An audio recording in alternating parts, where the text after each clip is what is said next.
Seigneur, nous te bénissons, nous t'adorons. Ce matin, encore plus que jamais, Seigneur, j'ai plus besoin de toi.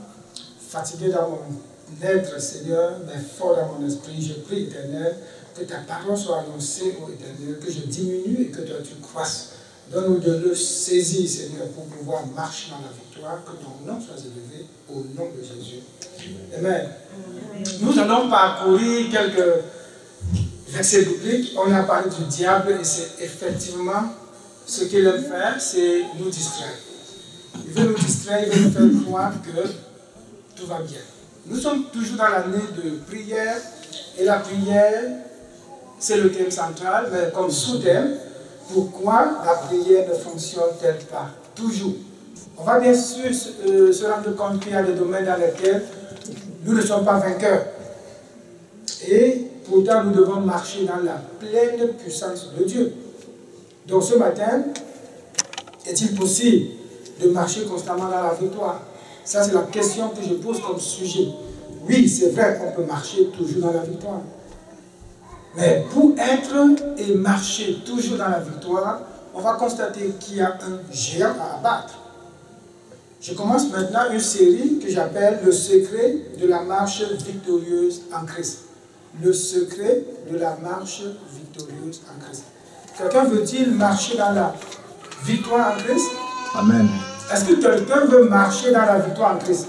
Amen. Parce que si vous ne voulez pas marcher dans la victoire en Christ, ce message n'est pas pour vous.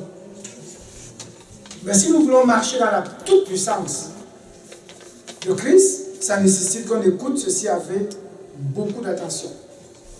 Il y a un géant à abattre. Je vous montre une image. J'aurais dû nous présenter encore le miroir. Et cette fois-là, vous posez la question clairement, qui es-tu? Est-ce que tu te vois dans le miroir? Donc l'image, comme on peut bien le remarquer, c'est un jeune homme qui est face au miroir, mais il va, on peut bien l'interpréter de deux façons. Le premier message, je présente l'image d'un autre sens. Il y a au-dedans de lui quelqu'un qui est grand, que j'appelle le géant à abattre. Est-ce qu'on comprend bien?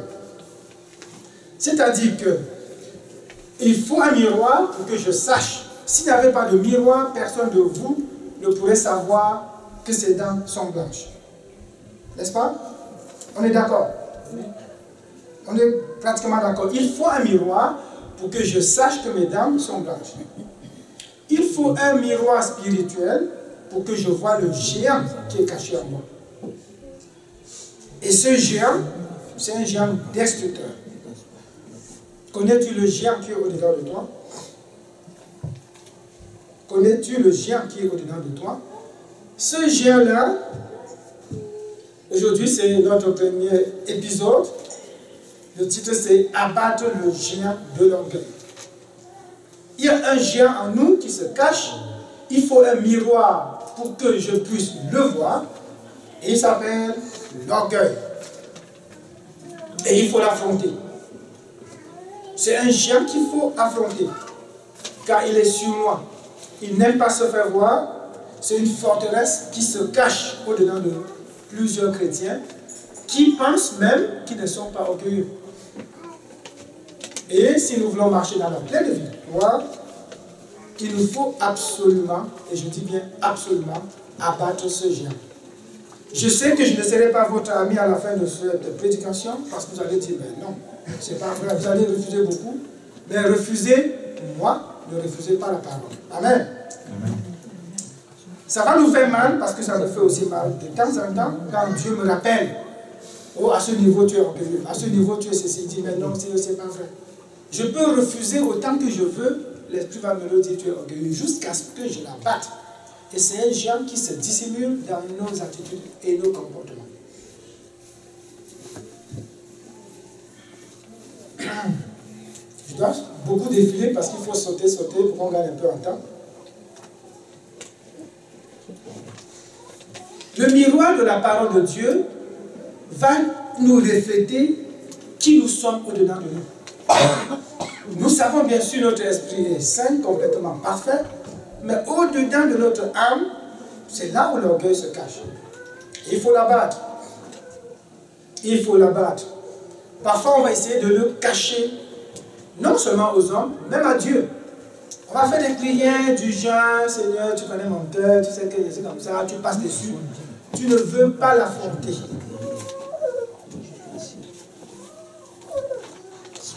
C'est dans notre comportement, dans notre caractère. Or, si on lit un peu les paroles de Dieu, on va se rendre compte que les hommes de Dieu avaient la capacité de reconnaître ce géant qui est en eux. Ils pouvaient facilement venir au Seigneur et dire, Seigneur, je suis un pauvre pécheur. On a vu l'exemple de Simon-Pierre qui tomba aux genoux du Seigneur et dit, Seigneur, retire-toi de moi parce que je suis un homme pécheur. Donc on peut reconnaître qu'on est pécheur, on peut reconnaître ses fautes, ça c'est ce à quoi Dieu nous appelle. Or, Jacques va nous rappeler que la parole de Dieu là, il parle d'un miroir physique, tu te regardes dans le miroir, quelques minutes après tu as oublié à quoi tu ressembles. J'ai le choix de me regarder dans le miroir physique et dire je suis blanc, je suis petit de taille, j'ai un gros nez, j'ai une grosse bouche, je suis libre de faire ça. Et c'est ce que les chrétiens font.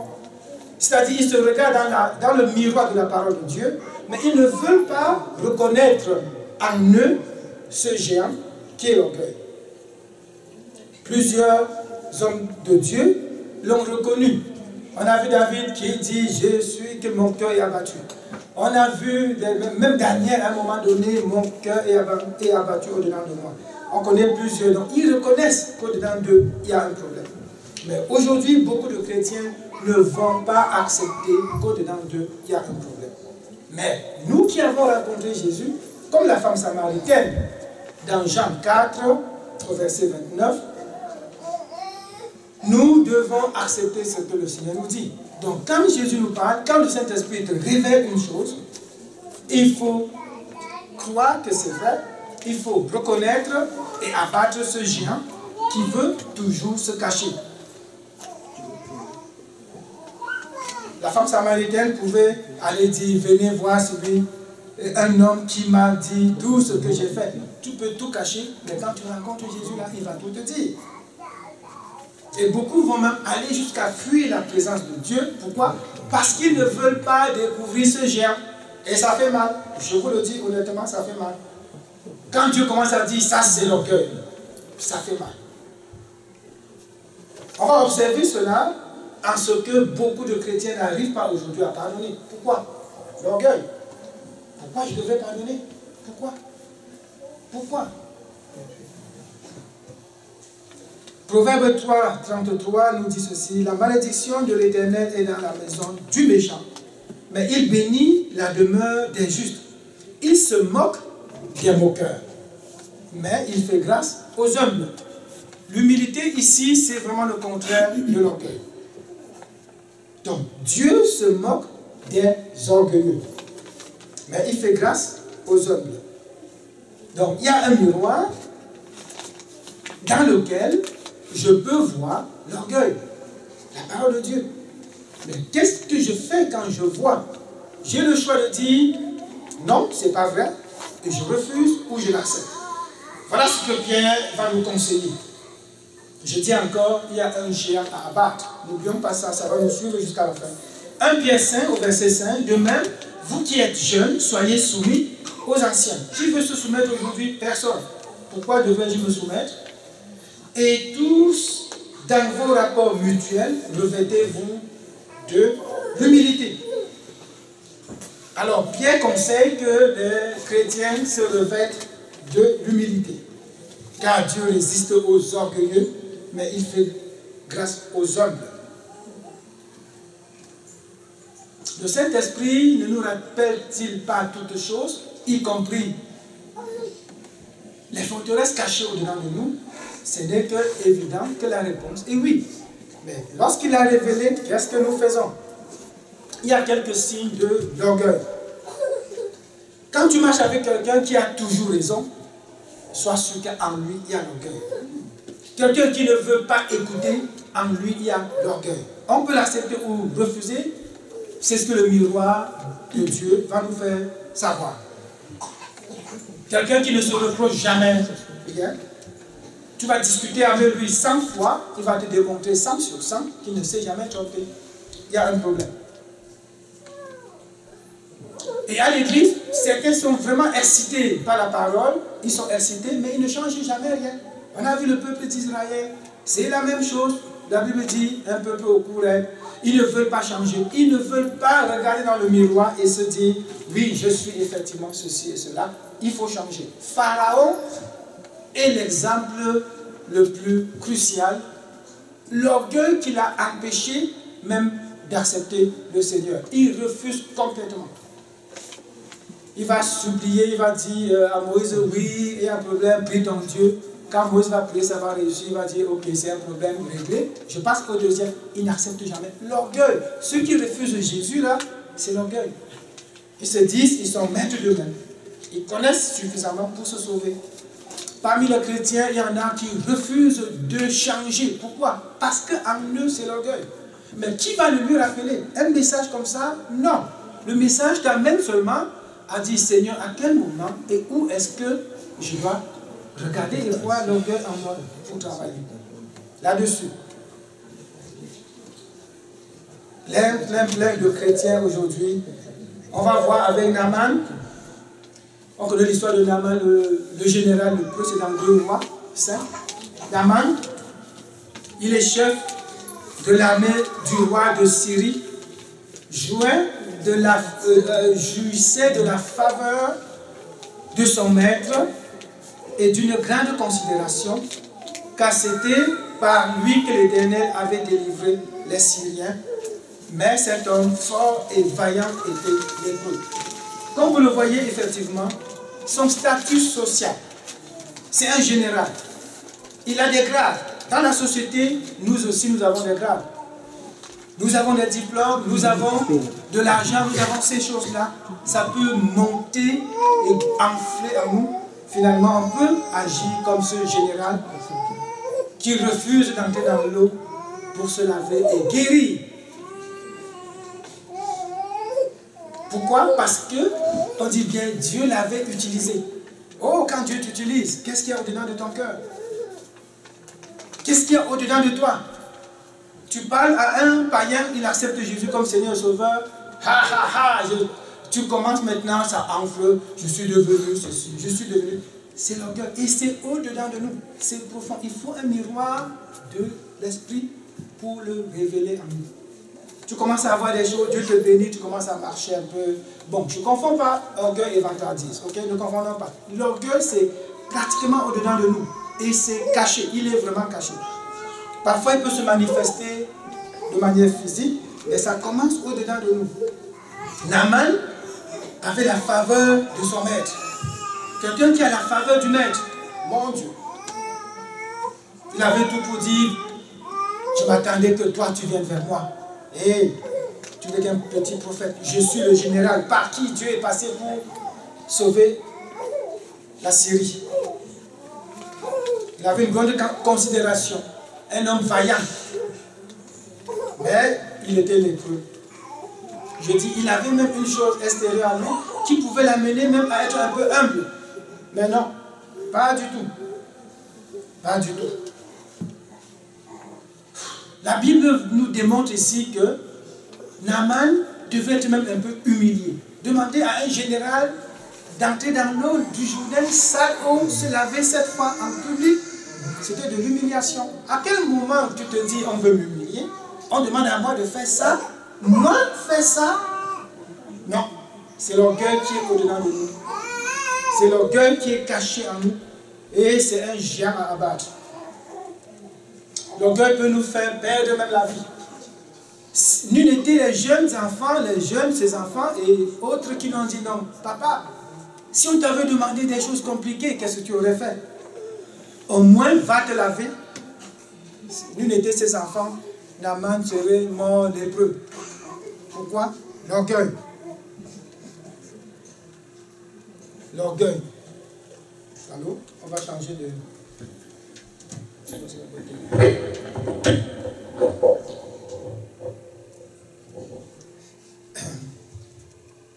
Allô, allô? L'orgueil, c'est quelque chose qui détruit la vie des chrétiens, mes bien-aimés. L'orgueil va nous rendre captifs. Tu vois quelqu'un, c'est un frère qui me disait encore récemment, il connaît une dame qui a, ici à Montréal, qui a fait venir son neveu. Le petit lui a fait quelque chose de grave, je ne sais pas quoi, et la dame n'a pas supporté. Elle dit à tout le monde, je vais mourir sans pardonner à ce jeune. C'est moi qui l'ai fait venir ici, et c'est des chrétiens. Je vais mourir sans jamais pardonner. Quand le frère me disait ça, je disais, tu dis bien c'est un chrétien? Il dit, c'est une chrétienne. Elle est même plus assidue à l'église que tout le monde.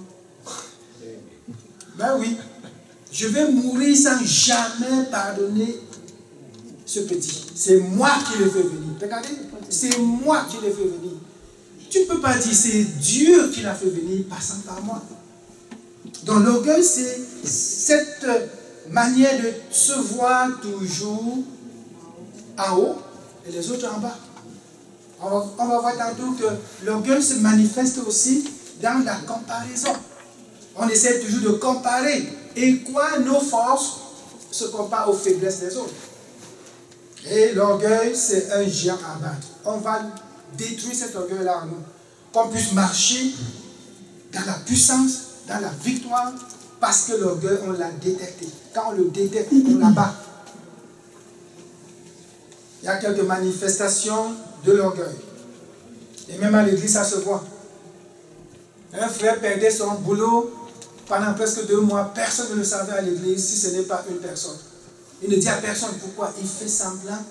Il s'habille toujours bien. Il vient, il joue. Il est toujours joyeux. On est content, il est content aussi. Il ne dit jamais, priez pour moi mes frères, j'ai perdu mon boulot. Ça c'est l'orgueil. Il ne faut pas qu'on le sache.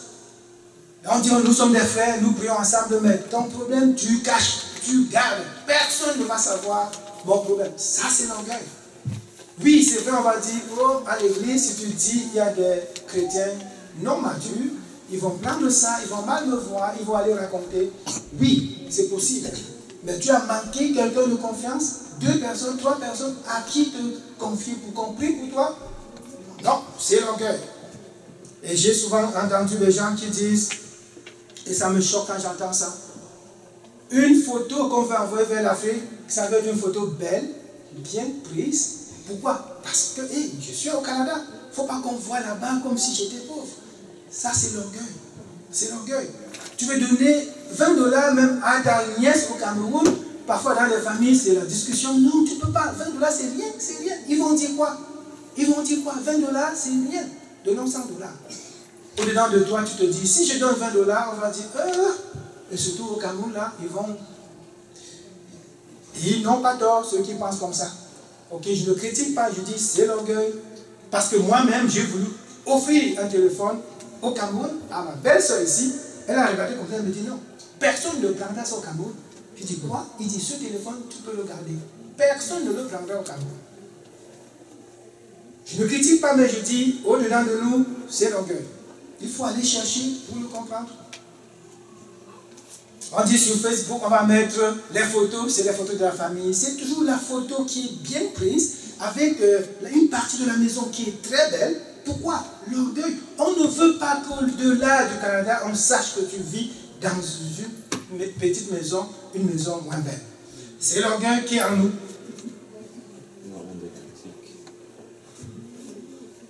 Tu me connais, tu sais à qui tu as affaire? On t'a fait quoi? On a fait tout à Jésus notre Seigneur. Mais il a marché étant lui-même. Lui-même. On peut définir l'orgueil, une fierté exagérée. Et Proverbe 6, verset 16, dit qu'il y a 6 choses que le Seigneur déteste. On va l'étudier plus tard. Et l'orgueil, c'est comme le premier péché dans lequel les autres s'imbriquent là. Donc c'est quelque chose de très caché et de très très très subtil à abattre. La Bible va nous parler de 2 types d'orgueil. Le premier type d'orgueil, on ne va pas voir comme si c'était négatif, c'est plutôt positif. Okay? C'est un orgueil du genre, Galates 6, verset 4. que chacun s'examine. Donc, que chacun examine son propre comportement. Donc, tu ne te compares à personne, mais tu te compares à toi et l'échelle que Dieu a placée devant toi. Ce n'est pas l'orgueil. L'apôtre Paul même va dire plus tard dans 2 Corinthiens 10, verset 17, si quelqu'un se glorifie, qui se glorifie dans le Seigneur, ça veut dire, tu peux dire, oh aujourd'hui je suis content, oh là là, je me glorifie un peu, je me vante un peu, je suis un peu orgueilleux. Pourquoi? Parce que toute la journée, j'ai pu tenir l'évangélisation 10 heures. J'ai toujours fait 2 heures, 3 heures, je suis fatigué, je rentre. Je n'ai même pas attrapé un poisson depuis un mois, mais aujourd'hui je suis fier. J'ai 2 personnes qui ont accepté le Seigneur. Oh là là! Oui, tu peux te comparer à toi-même face à Dieu. Ça, c'est un orgueil qui est positif. Et c'est même très conseillé. Tu te mesures à toi-même. La parole de Dieu est dans le miroir dans lequel je me vois et je me mesure. Il est très facile de dire, oh voilà, tel a fait ceci, tel a fait cela, et critiquer. Très facile. Mais faisons attention parce qu'en le faisant, c'est de l'orgueil. La Bible va nous révéler qui nous sommes. C'est la parole de Dieu qui va nous révéler ces orgueils-là. Un homme ne va pas te le dire. Quand un homme va te dire, tu vas dire non, non, c'est pas vrai. Mais quand c'est l'esprit qui te le dit, tu fléchis les genoux. Jamais si tu entends l'esprit te dire, ça c'est l'orgueil, ne réfléchis même pas, mes bien-aimés. Demandez pardon, tout simplement et rectifier. La Bible est dans notre mesure. C'est elle qui nous permet de nous mesurer. Ce n'est pas quelqu'un d'autre. On ne se mesure à personne. Et l'homme, très souvent, ne va pas s'examiner. Il va toujours voir les autres. Toujours voir les autres. Toujours comparer. C'est un peu dans la nature de l'homme, mais c'est quelque chose à abattre. On a tendance à dire, tel fait bien, tel autre fait mal, tel est long, tel est court. Et toi, tu crois? Jamais on ne s'interroge. Jamais. Jamais. Le deuxième type d'orgueil, Jésus l'a présenté. J'ai pris un exemple de Laman dans l'Ancien Testament. Le deuxième, c'est dans le Nouveau Testament, l'histoire du pharisien, du publicain. Je vais le lire, c'est Luc 18, versets 9 à 14.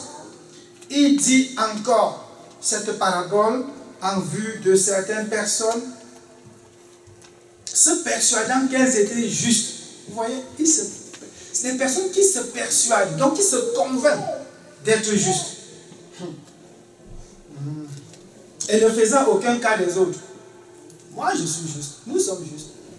C'est nous les pasteurs là. C'est nous les ceci. C'est nous qui connaissons. C'est nous. C'est nous les justes. Les autres là, ça c'est l'orgueil. Et ça se travaille. Ça se reconnaît et on ramène ça au pied du maître. 2 hommes montèrent au temple pour prier. L'un était pharisien et l'autre était publicain. Le pharisien, debout, priait ainsi en lui-même. Oh Dieu, je te rends grâce de ce que je ne suis pas comme le reste des hommes. Voyez-moi une prière. Je ne suis pas comme les autres, Seigneur. Moi, et ici, qui sont des ravisseurs, c'est des ravisseurs. Ils sont injustes. C'est des adultères, Seigneur. Ou même encore, ce publicain, il pointe quelqu'un du doigt. Et même ce publicain, je jeûne 2 fois par semaine. J'ai un pasteur qui disait du haut de la chair, moi que vous voyez là, je sors de 14 jours de jeûne. Et puis ça fait quoi? Tu as fait 14 jours de jeûne, aucun de tes filets ne peut faire un jour. Tu vas leur rappeler que tu fais 14 jours de jeûne. C'est l'orgueil. C'est l'orgueil. Mais si tu lui dis, hey, tu es orgueilleux, il va dire, non, c'est quoi? C'est une vérité. Oui, c'est la vérité. Mais au-dedans de toi, qu'est-ce qu'il y a? C'est l'orgueil. Il dit, je donne la dîme de tous mes revenus. Oh! Oh! Le publicain, se tenant à distance, n'osait même pas lever les yeux au ciel. Mais il se frappait la poitrine en disant, oh Dieu, sois apaisé envers moi, qui suis un pécheur. Il a reconnu qu'il est un pécheur. Je vous le dis, celui-ci descendit dans sa maison. Comment? Il est descendu chez lui comment? Justifié, plutôt que l'autre. Car quiconque s'élève sera comment? Abaissé. Tu vas dire parfois, oui, je ne m'élève pas, c'est les autres qui m'élèvent. C'est la même chose. Les autres t'élèvent, refusent l'élévation.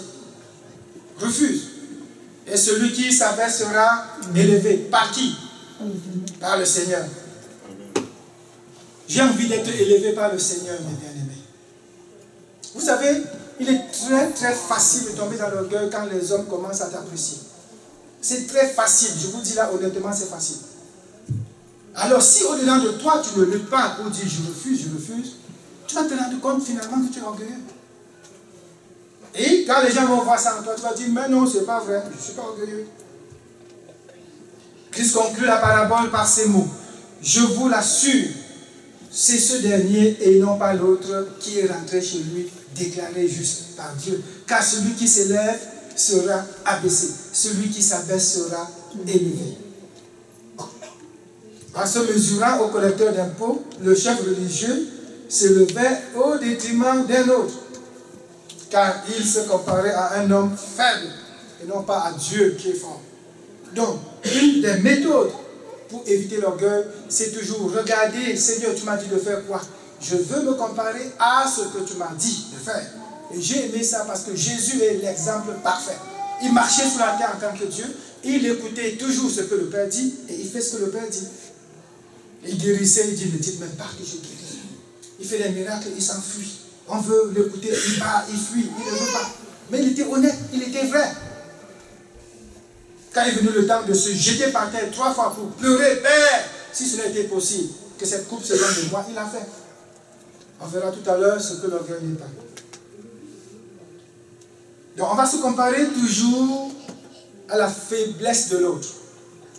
Quand tu commences à voir que tu es grand, ça veut dire que tu t'es comparé à un faible. Compare-toi au supérieur. Toi qui dis, je prie Seigneur, je donne ma dîme. Compare-toi à ceux qui donnent plus du 10e. Et il y en a. Il y en a. Compare-toi aux hommes de Dieu qui prient nuit et jour. Ne dis pas, j'ai réussi à prier aujourd'hui 1 heure, 2 heures, je suis mieux comme l'autre. Non. Bon, vous allez dire, on ne le dit pas. Je ne dis pas que vous le dites non plus. Mais c'est dans notre pensée, c'est dans notre âme. Notre pensée veut nous amener vers là. On dit non, je refuse.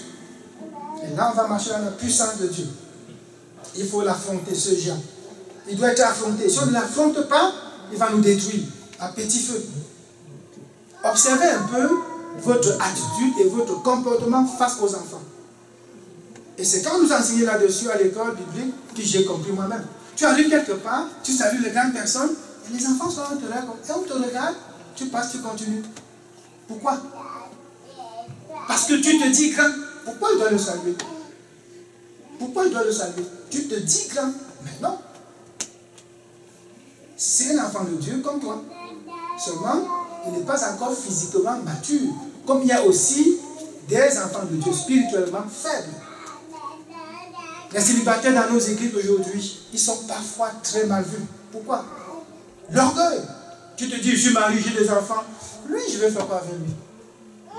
On organise même des séminaires, parfois on dit, ce n'est que des mariés, les autres ne venaient pas. Ils se sentent comment? Frustrés. L'orgueil. Et nous devons faire attention à ça, mes frères, mes bien-aimés, c'est subtil. N'en parlons pas des divorcés. Dans nos églises aujourd'hui, quand tu es divorcé, tu es comme le paria de l'église. Personne ne veut même te parler. Pourquoi? Au-dedans de nous, on se dit, on a réussi le mariage, nous sommes bien, toi tu as raté, toi tu as échoué, d'ailleurs c'était même ta faute, je fais quoi avec toi? C'est au-dedans de nous. Mais il faut travailler ça, mes bien-aimés. Comment se dévêtir donc de ce mal qui nous ruine? Comment se dévêtir? Comment? C'est bien beau de le dire, mais qu'est-ce que je dois faire? Pierre va nous proposer de se revêtir de l'humilité. Parce que Dieu résiste aux orgueilleux et il fait grâce aux humbles. J'ai trouvé 6 points que je vous propose comme le chemin de la délivrance vers la marche dans la victoire. Il y a un chemin pour marcher dans la victoire. Pour être libre, il faut commencer premièrement par identifier cet orgueil Il faut l'identifier. Il faut savoir tel point, dans tel domaine, telle chose, c'est l'orgueil. Et ce n'est pas facile. Je vous ai raconté il y a quelques années, je pars d'une école sans dire au revoir à ceux qui m'avaient engagé. Et le Seigneur m'a dit, c'est l'orgueil. D'abord, les bien-aimés me l'ont dit, 2 personnes, j'ai refusé. J'arrive à la maison, je me mets à genoux au Seigneur et dis, orgueilleux. Vous vous rappelez? Tu as le choix de dire, oui Seigneur, c'est l'orgueil. Tu as le choix aussi de dire, c'est pas l'orgueil. Récemment, je dis quelque chose dans notre groupe. Après, le lendemain, le Seigneur me dit, mais attends, tu as mal parlé là. Il dit, non. Eh bien oui, tu as dit ceci. Oh Seigneur, comment j'ai pu dire ça? Il faut s'interroger à tout moment. Sinon, l'orgueil, c'est un géant qui se cache. On a vu au séminaire avant-hier, on ne pouvait pas tout dire. On réserve plusieurs pour les prochaines fois. Mais l'orgueil dans le couple, ça détruit comme bonjour. Pourquoi? Je suis l'homme, toi la femme, tu veux me dire quoi? La femme, je gagne plus que toi. Tu veux me dire quoi? Vous voyez, on se compare toujours mon côté fort face au côté faible de l'autre. On ne prend jamais l'inverse. Donc après avoir identifié l'orgueil, il faut le reconnaître comme étant un géant, un problème à détruire. Un géant à détruire, un problème réel. Il faut regretter ce qu'il a causé. Il faut vraiment regretter. Tu dis, vraiment, je regrette. Je n'aurais pas dû faire ça. Seigneur, pardonne-moi. Les hommes, pardonnez-moi. Et là, tu te libères. Et maintenant, fais la prière de déclaration et de délivrance. Et à chaque domaine de ta vie, tu le fais. Oh là là, tu vas marcher dans la puissance de Dieu. Et tu seras dans la victoire. Et maintenant, tu vas prier pour dire, Seigneur, revêt-moi de l'humilité. Et ça va venir tout seul. Tu vas te rendre compte que ce avec quoi tu gonflais, c'est fini. Tu ne vas plus le faire. C'est ça, revêtir l'humilité. Quand Pierre le dit, il sait que c'est possible. Donc ne dis pas, je suis né comme ça. Non, ma mère a toujours dit que je suis né comme ça. Moi aussi, je suis né bagarreur. Mon petit nom dans l'enfance, c'était bagarreur. Et tu me disais pas mon je te boxais pas à peu près. Et je crois même que j'ai fait le judo à l'époque, c'était pour être fort, afin de mieux battre les gens. Mais aujourd'hui, quand on parle, je suis... Quand on grandit un peu, je parle fort, mais je ne lutte pas. Si c'était encore moi de l'époque, j'aurais même bien tapé quelques... Je sais pas à niveau là. Mais gloire soit rendue à Dieu, hein, il nous travaille. Amen. Dieu nous travaille, mes bien-aimés. Et quand je dis, je me regarde, ce n'est plus moi, vous allez dire, mais non, on te connaît depuis quelques années, c'est toujours toi. Mais vous ne savez pas ce que Dieu fait dans mon cœur tous les jours. Vous ne pouvez même pas imaginer. Vous ne pouvez pas imaginer. Et je dis, Seigneur, fais-le encore. Seigneur, continue. J'aimerais être le plus petit dans tous les domaines. Le plus petit, j'aimerais l'être. Mais c'est dur. C'est dur. C'est en nous, c'est ancré. C'est là quelque part. C'est dans nos caractères, dans nos façons de voir et de concevoir les choses. Attention, ce que l'humilité n'est pas. Il ne faut pas qu'on rentre en disant, oh, le pasteur te a dit que... Et généralement, quand on entend des messages comme ça, dans l'auto, pendant qu'on rentre à la maison, ça chauffe. Tu as écouté, ça c'était pour toi. Hein. L'autre dit, tu as bien écouté, c'est toi, non. Et entre eux, chacun dit, c'était pour toi, c'était pour toi. Et quand on fait l'erreur de dire il, sans parfois dire elle, c'est alors grave. Elle a raison complètement. Le pasteur a dit il, donc c'est pour les hommes. Non. Quand on dit il, c'est pour vous deux. L'orgueil n'est pas le rabaissement. On ne te dit pas d'arriver quelque part, tu te rabaisses. C'est pas ça l'orgueil. On ne te conseille pas ça. C'est l'humilité. L'humilité n'est pas justement aller quelque part et se rabaisser. Là, ce serait le complexe d'infériorité ou encore la fausse humilité. Quelqu'un, tu arrives quelque part, on a besoin d'un traducteur. L'unique parmi 10 personnes qui connaît l'anglais et le français, c'est toi. On dit, hé mon frère, s'il te plaît, viens nous traduire ça. Oh non, je ne connais pas. Tu fais la fausse humilité et on cherche quelqu'un d'autre. C'est pas ça, c'est la fausse humilité. Manque d'estime de soi. Un tempérament calme. J'insiste là-dessus parce que beaucoup de chrétiens pensent que comme je suis calme, je suis humble. On va parler, je ne dis rien. J'écoute, tout le monde donne son point de vue, je ne dis rien. Je suis humble. Non, c'est faux. C'est faux. Pas du tout, c'est pas ça. Ceux qui sont bruyants disent, ah, ils sont bruyants, des chrétiens bruyants. Les chrétiens qui rient toujours, qui parlent toujours, il est vanteur, il est orgueilleux. Non, ce n'est pas ça l'orgueil. Et l'hypocrisie n'est pas non plus une preuve d'humilité. Ce n'est pas parce que tu es hypocrite que tu dois dire, je suis humble. Non, à ne pas confondre. J'ai déjà dit, on fait attention aux compliments. Quand on commence à dire, oh mon frère, que tu es bien habillé. Oh, ma soeur, que tu es belle. Ha, ha, ha. Là, il y a un philosophe qui disait même, elle change de démarche. C'était qui encore, je crois, Sartre. Il dit, on t'appelle garçon de café et ta démarche change. Donc tu vois une fille qui marche, oh ma petite, que tu es jolie. Pour dire, la gloire de Dieu, c'est sur toi. Elle change maintenant sa démarche. Non. Ok? Ce n'est pas des choses à faire. Ah, ok, donc le type 1, c'est ce qu'on peut conseiller. Le deuxième type, c'est vraiment à abattre. Jésus était très humble, il était fils de Dieu. Il a marché sur la terre sachant qu'il était fils de Dieu. Il ne pouvait pas dire qu'il est le fils de quelqu'un d'autre. Pour dire je suis humble, je veux leur faire croire que j'appartiens. Non, je suis enfant de Dieu, je marche comme enfant de Dieu et je sais qui je suis. Si tu essaies de me démontrer le contraire, hey, j'interviens et je te dis qui je suis. Et je te rappelle mes valeurs aussi. Ok, tu arrives quelque part, on parle de n'importe quoi, la musique pareille. Quand on va dire, hey, écoutez, ces musiques sont bonnes. Oh, tu fais la... oui, c'est vrai, tu acceptes parce que je suis humble. Eh non, tu leur dis, non, écoutez, ce genre de musique, c'est pas pour moi. J'ai aussi mes valeurs. Jésus était très puissant, faisait même des miracles, mais jamais il n'a cessé d'être lui-même. L'humilité, c'est savoir qui nous sommes et marcher tel que nous sommes, tel que Dieu nous a créés. Sachant qu'en tout temps, l'Esprit de Dieu va nous révéler les quelques points d'orgueil sur lesquels il faut travailler.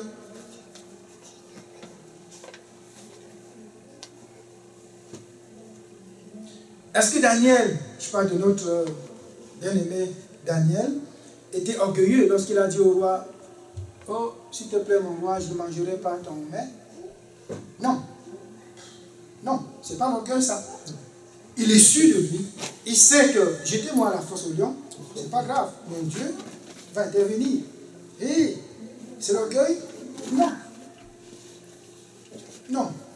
Et la parole nous dit de nous exhorter les uns les autres. Confessez même vos péchés les uns les autres. Aujourd'hui, qui veut confesser le péché? Personne. Qui veut dire à l'autre, j'ai tel problème? Personne. Même à ta propre femme, à ton propre homme, tu ne peux pas accepter que tu es faible dans un domaine. Il y a un problème. Proverbe 15, verset 33 nous dit, la crainte de l'Éternel enseigne la sagesse. Et l'humilité précède la gloire. L'humilité précède la gloire. On aime réciter la parole de Dieu, mais personne ne veut changer. Demandons-nous, on est dans l'année de prière. Quand décembre, c'est dans 2 mois, on va dire, faisons le bilan. Qu'est-ce que Dieu a fait dans ta vie de manière palpable? Est-ce que tu seras capable de dire? L'humilité, j'ai oublié de le dire tantôt aussi, ce n'est pas refuser le bien que Dieu te donne. Certains pensent qu'en roulant dans une petite voiture, très sale, très vieille, ils sont humbles. En mettant des habits sales et déchirés, ils sont humbles. En refusant de prendre ce que Dieu donne, je suis humble. Oh non, pas du tout. Pas du tout. J'ai mon frère qui reste avec le téléphone, toujours le petit téléphone, flip comme ça là, les anciens depuis peut-être 40 ans. Si tu dis qu'il est humble, je te dis non, c'est pas l'humilité. Il ne met pas l'accent là-dessus, c'est rien. Pour lui, c'est rien. Mais celui qui l'a, ne dites pas, il est orgueilleux. C'est pas ça l'orgueil. Mais bien aimé, si Dieu vous donne des choses, prenez. Je vous le conseille. Si Dieu donne, prenez. Il dit, vivez bien, vivez. Ne dites pas, on va dire que je suis orgueilleux. On va dire que je suis orgueilleux. Si on me voit dans une grosse maison, on va dire, oh, le pasteur est devenu orgueilleux. Mais non. Mais non. Et si tu veux avoir la gloire, laisse que le Seigneur t'élève. Laisse les hommes te rabaisser et que le Seigneur t'élève. Abat donc l'orgueil qui est en toi. Revêt-toi de l'humilité en te dévêtissant de l'ancien homme, du vieil homme. L'orgueil, je vous assure, il est très caché, il est subtil. Quand tu fais une chose, on te dit c'est l'orgueil, tu vas dire jamais. Ça, je vous le dis honnêtement. Essayez cela à la maison de temps en temps. Parlez avec vos frères, vos femmes et tout ça, que désormais on va travailler sur l'orgueil. Si je fais une chose, rappelle-moi que c'est l'orgueil. Si toi tu fais la même chose, je te rappelle et on travaille là-dessus. Il y a des choses sur lesquelles nous travaillons, on dit, oh, si tu fais ça, je vais te le rappeler. Si moi je fais, elle me rappelle. On se surveille donc l'un l'autre. C'est par là qu'on grandit spirituellement.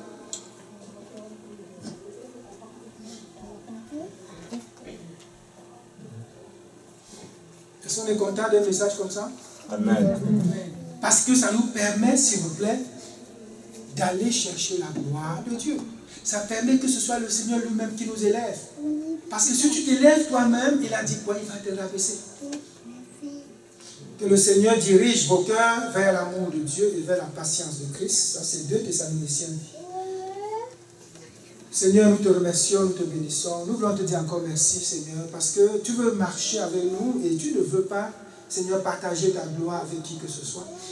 Parfois, l'orgueil, Seigneur, vient de ce que nous voulons avoir la gloire. Au lieu de la laisser à toi, au lieu de dire c'est mon Dieu qui l'a fait, nous disons c'est nous qui l'avons fait. Seigneur, tu veux travailler en nous, car tu as même dit nous sommes ton édifice. Tu veux construire, Seigneur, en nous. Mais nous te bloquons assez souvent parce que, Seigneur, l'orgueil est caché. Il est subtil. Il est caché en nous et nous voulons, ô Père, te prier afin que, ô Seigneur, que dans les jours à venir, les heures à venir, les mois à venir, Seigneur, que tu nous aides en nous parlant de manière intime, en nous faisant voir les points sur lesquels nous pouvons dire oui, on reconnaît que c'est de l'orgueil. Parce que, Seigneur, si nous le reconnaissons, tu le sais, nous allons l'abandonner. Seigneur, je te bénis et je te rends toute la gloire.